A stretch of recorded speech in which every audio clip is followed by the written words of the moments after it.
Papis Ngom Sène sous-préfet Notto Diobass saa wala xam waaw jërëjëf Cheikh Tidiane démb njiit réew mi dafa décrété état d'urgence assorti d'un couvre-feu partiel ci région de Dakar ak Thiès mu nekk mesure bu am solo parce que état d'urgence bu situation exceptionnelle amee jéye comme catastrophe nii wala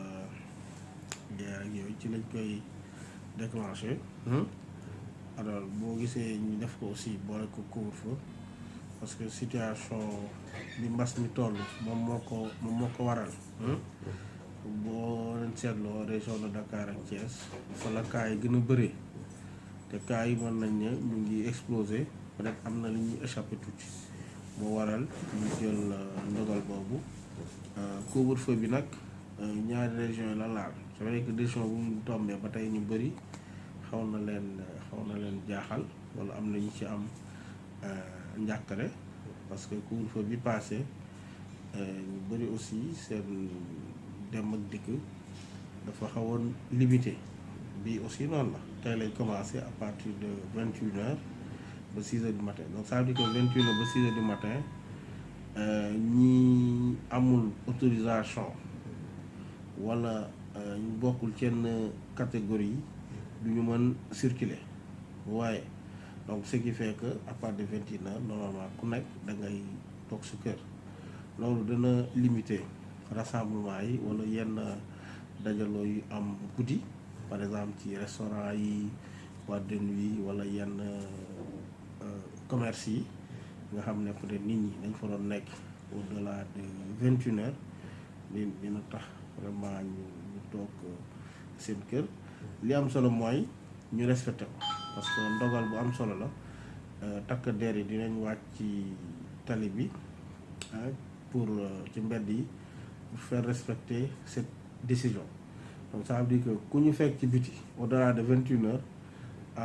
buñ ne def nag yaa ko def sa bopp parce que bu couvre-feu amee takk der yi ñoom ñooy génn ak ñi nga xam ne ñoo war a circuler tey ji par exemple médecins yi faj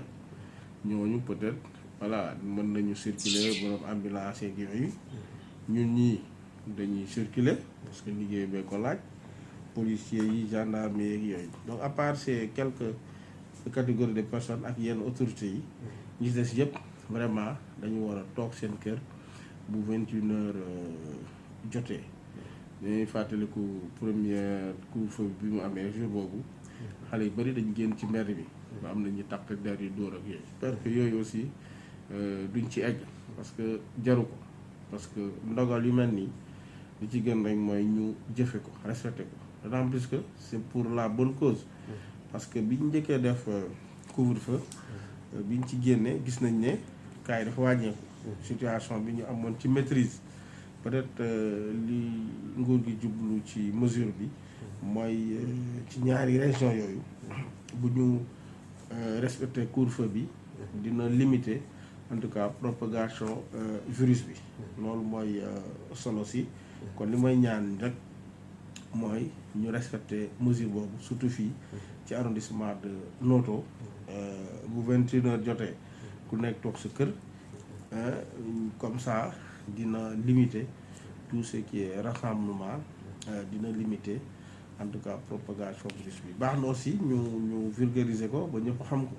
parce que yoon moom kenn du ne yëgu ma wala xaw ma parce que ñu bëri souvent bu ñu leen jàppee ci mel nii dañuy woo je reçois tout le temps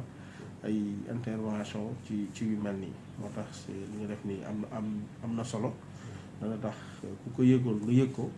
vraiment ku war a toog nga toog mais mënuñu décréter couvre-feu ay nit génn ñu téye leen vraiment ñi ñu woo ci yooyu intervention wala di ñaan njëkk parce que tey ji kenn mënul ne yëguma koon wala xaw ma koon parce que depuis démb quand même médias yi presse bi ñu ngi ciy wax yéen ni ngeen ciy def nii bu ci doolee koo parce que rajo bi quand même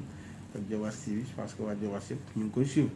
donc je pense que message bi dina àgg fu mu àgg yëpp comme ça ñun ñëpp ñu yëgandoo ko lool ñu respecté ko parce que couvre-feu dañ koy respecté ku ko respecté wu rek yaa ngi jalgati yoon mën nañ la arrêté ak yooyu moo tax vraiment li may ñaan ñëpp mooy bu 21h jotee na ñëpp toog ci kër yi de 21h à 6h du matin en tout cas kenn waru circuler xam naa fii ak ngoon aussi dina am yeneen mesure yi kilifa yi di jël ministre de l'intérieur wala ministre de la santé wala ministre des transports ñu ñëpp mën nañ jël ay mesures yi nga xam ne dinañ ko répercuter gouverneurs yi mën nañ jël mesure préfet yi ak sous-préfet yi donc ça veut dire que mesures yi peut-être jeexagul parce que bu président xesee décréter dafa am autorité administrative ministre yi déjà ak autorité administrative yi mesures yi nga xam ne li ëpp dañ ko ci toftal kon ñu ngi déglu loolu du ñàkk mais loolu bu ñëwee rek li muy wax mooy chaque fois nañu ko jàppee ak xel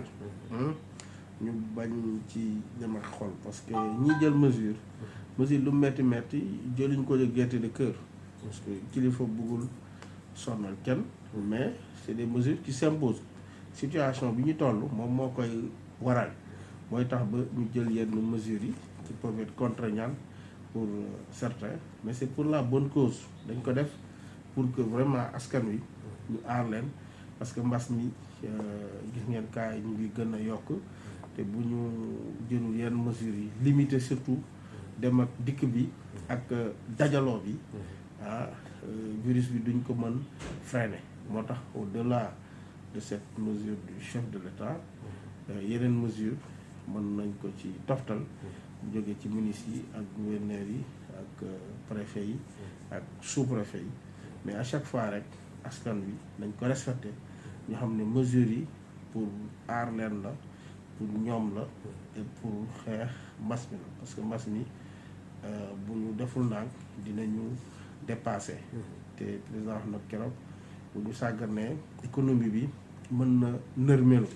te bu boobaa ci ñëpp lay metti kon dañuy